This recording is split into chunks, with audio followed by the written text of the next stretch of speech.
நம்ம வீட்டிலலாம் பெரியவங்க பார்த்திங்கன்னா, இறைவனோட நாமத்தை சொல்கிறதுக்கு ஒரு அமைதியான இடத்துல உட்காந்து ஜெபமாலை வச்சுட்டு, இறைவனோட நாமத்தை ஒவ்வொரு ஜெபமாலையாக உருட்டி உருட்டி 108 தடவை, 51 தடவை, 1008 தடவைன்னு சொல்லிகிட்டு இருப்பாங்க.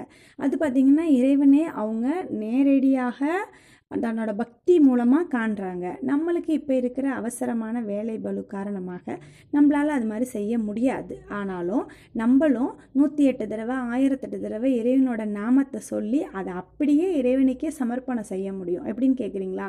நம்ம இறைவனுக்கு பூ தொடுப்போம். வீட்டில் எல்லாரும் உதிரி பூ வாங்கி பூ தொடுப்போம் இல்லைங்களா? அந்த பூ தொடுக்கிறப்போ முதல்ல ஒரு பூவை எடுத்து வச்சு தொடுக்கிறப்போ கணேசனோட நாமத்தை சொல்லி, அதுக்கப்புறம் நம்மளோட இஷ்ட தெய்வங்களான நம சிவாயாவா, நமோ நாராயணா, கணவநாதமூர்த்தி, ஓம் சக்தி, ஓம் அரோஹரா அப்படின்னு என்னென்ன தெய்வங்கள் நமக்கு பிடிக்குமோ அத்தனை தெய்வங்களோட நாமத்தை சொல்லி ஒவ்வொரு பூவாக தொடுக்கிறப்ப அது ஜெபமாலைக்கு